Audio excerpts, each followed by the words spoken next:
Salut. Aujourd'hui, on se retrouve pour ce nouveau format intitulé le Journal des Nakama, dont le but va être de faire un récap hebdomadaire, peut-être mensuel, de toutes les actualités concernant le TCG One Piece, que ce soit du côté de la collection, des nouvelles extensions, etc., ou même du côté plutôt accès compétitif et jeu. Donc on est parti tout de suite. Pour cette vidéo, on va d'abord partir sur la partie produit. Et on commence fort avec justement PRB02, donc extension qui sort dans 2 jours exactement, donc le 3 octobre. J'ai d'ailleurs fait une vidéo, tous les détails sur cette extension, mais deuxième extension de réimpression du TCG One Piece, des très très bonnes réimpressions, le Cavendish, le Laboon, on retrouve des cartes phares de la méta, on a des nouvelles cartes qui sont inédites au booster, on a l'apparition des 30 nouveaux dons qui existent en 3 raretés classiques, foil et gold, qui sont pour certains très très sympathiques, notamment la Shanks et la carotte. On a l'apparition de 4 nouvelles Event Alt manga, des nouvelles SP, et enfin une Sanji manga. Donc ça sort vendredi. Si vous voulez plus de détails sur l'extension et si ça vaut le coup d'investir dessus, allez regarder ma vidéo en épinglé. On va commencer par un petit retour sur les illustration box qui sont des coffrets toujours dispo, qu'on trouve encore dans pas mal de magasins, qui sont vraiment des coffrets de ma propre expérience plutôt sympathique. On a à l'intérieur 4 boosters et 2 cartes promo, donc et ça se trouve aux alentours des 20€. Franchement, produit plutôt sympa, ça s'inspire un peu de Pokémon, c'est vrai que ça manquait de coffrets dans le TCG One Piece, et avoir des coffrets comme ça avec des boosters plus des cartes promo, voilà, sur le prix on s'y retrouve largement pour 20€. C'est des bons produits, des produits sympathiques, et pour une fois ils étaient disponibles en Europe parce que les 1 et 2 étaient pas disponibles en Europe malheureusement, et étaient très durs à se procurer et coûtent aujourd'hui assez cher, notamment sur Card Market. Parlons ensuite du deck Newgate, Ace et Barbe Blanche, sorti début septembre, qui est plutôt sympa, qui apporte des bonnes nouvelles cartes, un deck qui est pas top méta mais qui est jouable. La petite différence aussi, c'est d'habitude, parce qu'on a un deck de structure, on a le deck de structure plus un petit booster d'une extension. Là, on avait un booster de 3 cartes avec des illustrations alternatives, donc version parallèle d'une carte version standard qu'on pouvait trouver dans le deck, qui sont ma foi plutôt sympas. On peut retrouver le prix actuellement et qui cote un peu en plus. On peut retrouver le prix actuellement sur ce post Insta. Donc plutôt sympathique. On a évidemment les plus chers sont la Oden, le leader en version alternative et la ISO. Donc si vous avez une de ces trois-là, bien joué à vous. C'est globalement les cartes les plus chères du deck. Franchement, petit produit très sympa. Ça change un peu des decks de structure classique, on va dire. Donc voilà. Même si ça vous dit de le tester, testez-le sur le simulateur d'abord, mais produit plutôt sympathique. Ensuite, le binder avec les 7 grands corsaires, donc qui contient 12 cartes, plus c'est pas comme un premium card collection classique, non, là cette fois c'est un vrai classeur avec des vrais pochettes de plastique dans lequel on pourra ranger ses cartes, donc voilà, ça fait un 2 en 1. Évidemment que c'est un peu plus cher, il y a plus de cartes. Avec donc tous les grands corsaires, produits sympas. Je vais vous montrer un peu la petite vidéo des cartes que vous pouvez avoir à l'intérieur. Globalement, donc là on coque ID2, Kuma, Moria, Crocodile, la Mihawk, la Jinbe, la Lo, la Doflamingo, la Ali et la petite, je crois que c'est la dernière. Donc voilà le produit un peu globalement. C'est globalement un produit sympathique mais pas de top tier, donc voilà. Mais voilà. C'est toujours ça de plus à ajouter à sa collection si vous faites des master sets sur One Piece. Le prochain, donc on a parlé de PRV2.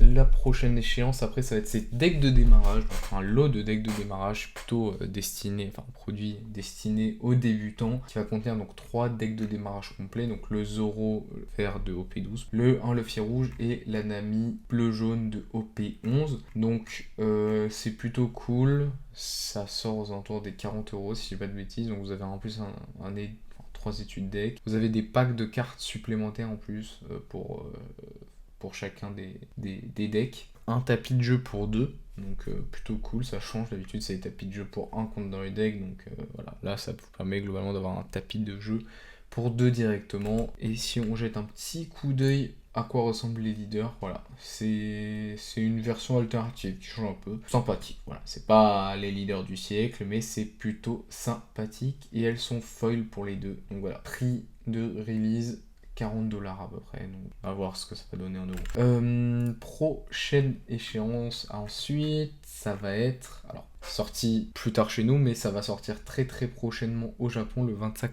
octobre, si je dis pas de bêtises, ce que j'ai vu. Donc l'extension EB03, donc Extra Booster, qui met à l'honneur les personnages féminins du manga One Piece. Extension qui s'annonce vraiment très très très cool. On peut regarder déjà un peu les cartes qui ont leak. Voilà, donc on aura aussi également un petit set spécifique, spécial, voilà, qui contiendra donc une display, 10 donnes. Vous pouvez potentiellement, si vous êtes chanceux, apparemment avoir un Golden, qui est une version alternative des 10 autres donnes, des sleeves et une boîte de rangement. Donc voilà, petit produit sympathique. Donc ça c'est en japonais, hein, pas d'annonce sur le produit anglais pour l'instant. Il y a eu déjà des releases de quelques cartes, donc on va pouvoir regarder ça. Donc voilà, j'ai pas tous les noms, pardon. Dans mon me revient pas en tête, mais pour du Sword, je vais défiler rapidement. On pourra peut-être refaire une vidéo d'analyse sur en détail sur les cartes qui vont sortir, mais voilà. C'est traduit en anglais, petit event avec Vivi. Donc voilà, pas mal de cartes qui vont sortir. Je pense que c'est, enfin, comme les autres, c'est surtout des cartes support qui vont pouvoir être intégrées. Donc là, une Bonnie qui va sûrement pouvoir être intégrée dans un des decks, soit la Bonnie de OP13, soit potentiellement le Vegapunk, qui je sais revient beaucoup au goût du jour avec OP13 et les supports qu'il y a dedans. Donc là, une petite Vivi, petite Koala, une je crois qu'elle est vraiment très très cool. Ouais, la Robin, Ishion Leader. Ouais, si votre leader est de type chapeau de paille, vous pouvez mettre deux cartes depuis le. Ouais, vous pouvez mettre deux cartes au-dessus de votre vie. Et en plus, si vous êtes mi-KO, vous pouvez infliger un point de vie. Donc c'est plutôt fort. Donc voilà, il y a pas mal de cartes, une petite lime, le Big Mom jaune, carotte, donc bon, des carottes ou un deck vert potentiellement en Shiroshi. J'ai plus son nom. La petite Avida, peut-être qui peut rentrer potentiellement dans le deck Buggy. Ouais, non, je crois pas. J'avais vu quelques analyses et c'était pas top. Voilà.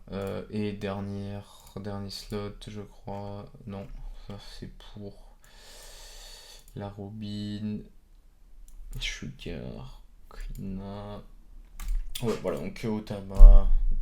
Pas mal. On refera peut-être une vidéo plus détaillée sur le set. Ouais, on a vu la lime, Marguerite et Bonnie. On fera une petite vidéo sur le set en question, je pense, pour que ce soit plus détaillé. Mais voilà, produit qui arrive très prochainement. Grâce à la version japonaise, on pourra voir en détail ce qu'il y a dedans et comment ça va se comporter. Donc, affaire à suivre. Ensuite, ce qui va nous intéresser davantage, l'extension OP13 qui sort un peu a priori début novembre, j'ai cru voir le 7 novembre. Donc Carrying on His Wheel en anglais et Successeur en français. Donc voilà, on fera une vidéo évidemment sur l'extension, sur les cartes qu'on espère avoir, sur est-ce que c'est un bon investissement ou pas. Il y aura des vidéos ouverture, bref, ça va être une folie. Le 7 novembre, effectivement confirmé. Ça va clairement être une folie ce set. Au vu de ce qu'on a pu voir du set en japonais, j'ai qu'une hâte, c'est d'ouvrir ces cartes, ces boosters, choper. En fait, toutes les cartes sont folles. Donc franchement, je sais pas comment en dire de plus, mais hâte que ça sorte. Bon, cet produit qui fait jaser, le Third Anniversary set, enfin le coffret du 3e anniversaire en japonais, qui fait jaser de par le prix auquel il va être proposé. Donc on a 8 cartes promo, enfin 10 cartes promo, je vais vous montrer les deux après, 10 cartes donne, des sleeves, une grosse boîte en cuir pour ranger ces cartes, une grosse boîte de rangement, une deck box en cuir aussi qui a l'air plutôt qualitative, les deux boîtes sont qualitatives, et des petits compteurs acryliques. Mais ce qui fait surtout ticker, c'est ce prix de 200$ pour 10 cartes. Alors déjà, bon, on a vu le second anniversaire anglais, bon, qui avait des cartes très très belles, exceptionnelles, énormément jouées sur les 4 empereurs, mais qui avait été quand même release pour 90€ pour 4 cartes et 10 donnes, que je trouvais cher globalement, mais c'est un produit promo. Là, on a 10 cartes. Alors, on a la Kuma, certes, qui est jouée, mais c'est c'est pas des promos qui ont l'air exceptionnels. Et je peux vous montrer, donc ça va être les 2 cartes additionnelles, donc les 2 events manga, voilà, ils sont là. Donc les 2 events manga, donc un pour Sanji et un pour Zoro, qui sont cool, certes, c'est des events manga, c'est des cartes avec une sacrée rareté, surtout pour ceux qui collectionnent ce genre de cartes, donc l'ensemble des 10 cartes ici. Voilà, globalement, bon, il y a la Katakuri, il y a le Dragon qui peut être joué. Surtout la Kuma qui est cool et qui est énormément jouée, qui joue dans tous les decks jaunes. Mais est-ce que ça vaut vraiment 200$? On peut se poser la question. Concernant OP13 également, en plus de l'extension, vous allez pouvoir obtenir des promos, enfin des packs promos lorsque vous achèterez des displays. Donc là, je vous ai mis une petite vidéo ouverture, mais en gros, globalement, alors on aura des événements tournois un peu spécifiques. A priori, entre le 31 octobre et le 20 novembre, vous allez pouvoir tenir des espèces de packs de tournois spécifiques avec ces 4 cartes-là disponibles et leur version winner juste en dessous. Donc comme des packs de tournois classiques lorsque vous allez dans vos boutiques, mais à la place d'avoir les packs, vous aurez ça potentiellement. À voir et dans le détail ce que ça a donné. Et ce qui va nous intéresser, ça va être surtout ça. Il va falloir se dépêcher quand vous achèterez votre box OP13. Parce qu'il y aura sûrement un stock limité et les gens vont rush les boutiques pour obtenir ces packs, donc faites vite. Donc dépêchez-vous le jour de la sortie parce que je pense que ça va être pris d'assaut pour ça.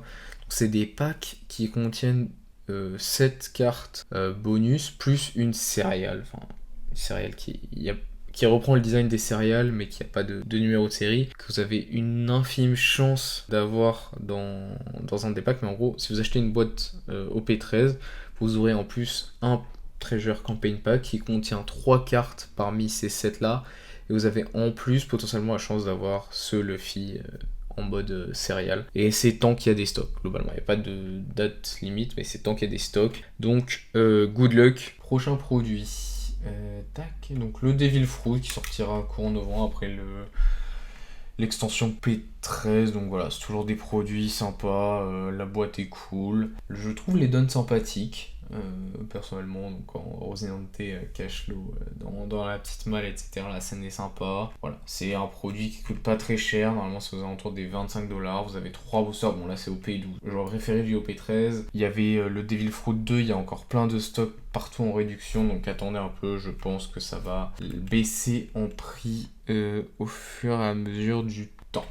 Plus tard, l'année prochaine, donc sortira, on a déjà des infos sur OP14 et limite OP15, mais on en reparlera dans longtemps, enfin plus tard. OP14, donc qui devrait concerner les saisons corsaires, donc le thème de l'extension sera autour des saisons corsaires, donc hâte de voir ce que ça va donner. Pas vraiment plus d'informations, dès que j'aurai plus d'infos dans un prochain journal des Nakama, on verra ça. Premium Card Collection volume 5, qui sortira en février 2026. Voilà, c'est toujours des livrets sympas pour les promos. Il y a rarement des cartes qui sont très très jouées. Pas les meilleurs produits à prioriser si vous n'avez pas des budgets illimités. Ça peut être sympa pour la collection, mais pas à prioriser. On aura également le nouveau tapis de jeu. Zoro cette fois, donc c'est une nouvelle version alternative du leader Zoro P12. Ils veulent pas le lâcher, vous allez voir pourquoi je dis ça. Mais ils veulent pas lâcher ce leader, ils lui font plein de versions. Là pour le coup, il y a un vrai step-up sur le produit, sur la carte. Voilà, c'est toujours cool, mais ça fait toujours un peu cher de payer 35-40€ pour un tapis et une carte. Ensuite, alors, passons un peu aux news pour les joueurs. Donc, qu'est-ce qui s'est passé ces derniers temps?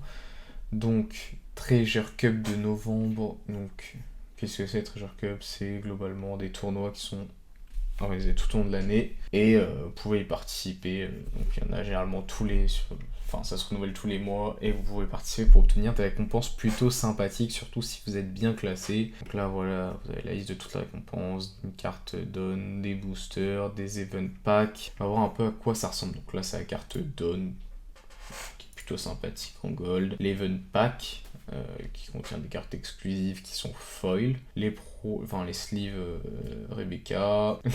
Et les playmats qui sont plutôt sympathiques. Le deuxième aura celui de Baggy et la Cross Guild, et le vainqueur aura celui de Shanks. J'aurais tendance à dire que celui de Baggy est plutôt cool, mais bon, c'est personnel. Le Luffy, en version treasure et avec une illustration alternative, avec une nouvelle illustration, donc celui qui est joué dans le deck Riley, donc une carte plutôt jouée, donc c'est cool. La Tashigi qui est également jouée dans OP12, jouée dans OP12 et dans le deck Zoro, donc carte très très forte et illustration très très belle. La Sanji qui est également jouée dans le deck Riley, donc très très sympa. En version d'ami déjà de base, donc là très très cool. Et la leader Zoro, encore la leader Zoro qui a une version sérialisée cette fois, donc a priori limitée à 600 exemplaires uniquement. Donc comment vous dire que cette carte va coûter une blinde. C'est pas la meilleure illustration, je préfère limite celle du playmat. Mais franchement, juste la carte sérialisée, c'est juste très cool. Donc voilà. Bonne chance à ceux qui vont essayer de... Enfin, bonne chance aux joueurs. Et on a le Championship, donc le Championship qui est toujours en cours. On est sur la saison 2 de qualification. Donc je me dis c'est un peu globalement les championnats du monde qui se déroulent en mars. La saison a commencé en mars. Il s'est déroulé l'année dernière, donc saison 1 qui s'est déroulée sur la première partie de l'année jusqu'à août-septembre. Donc jusqu'à récemment, on avait les finals de certaines régions. En Amérique du Nord notamment. Là on a entamé les offline régionales pour la saison 2 pardon, et on va attendre d'ici à fin d'année, début d'année prochaine, les finals des 2 prochaines saisons pour enfin atteindre les Worlds, enfin la phase finale des Worlds en 2026. Donc voilà, pour les joueurs compétitifs expérimentés, vous avez encore une possibilité de vous qualifier. Et enfin, petite mention pour le Bandai Card Game Fest, donc c'est globalement le salon pour les jeux de cartes Bandai qui pour cette année où ça va se passer globalement, ça va se dérouler sur 12 destinations. Dallas qui était la première destination le week-end d'avant, pas celui-là mais celui d'avant.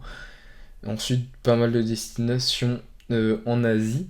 On aura une destination en Europe avec Düsseldorf, donc le week-end du 13-14 décembre. Donc tous mes amis en Europe et en France, etc. Donc si vous voulez y aller, manquez pas le coche. Après ça va retourner en Asie et à Las Vegas en février. Mais voilà, petite mention pour ça. Alors non, celle qu'on n'a pas vue, c'était la Winner Card pour novembre, qui sera la Sabo, pardon, de OP13. On a aussi ça qui est passé donc pour les joueurs et qui priori se dérouler qu'au Japon. Donc si vous participiez dans 3 tournois officiels durant la période de campagne, vous pouvez postuler une espèce de loterie et voilà, si vous êtes tiré au sort, vous aurez la possibilité d'obtenir cette Nami sérialisée, que 1000 copies, les 200, je sais pas pourquoi ils vont les garder, mais voilà, bref. Donc 1000 copies, donc très très très cool, voilà. Écoutez, on arrive à la fin de cette longue vidéo. J'espère que ce nouveau format review des actualités vous a plu. On a abordé beaucoup de sujets. On reviendra en détail notamment sur les extensions EB03 et OP13 qui arrivent d'ici la fin du mois et début du mois prochain, pour donner un peu plus de détails, qu'on aura un peu plus d'infos sur les cartes. Et sinon, n'hésitez pas à aller voir la vidéo sur PRB02 qui arrive vendredi. Et je vous laisse et on se retrouve bientôt pour des nouvelles vidéos.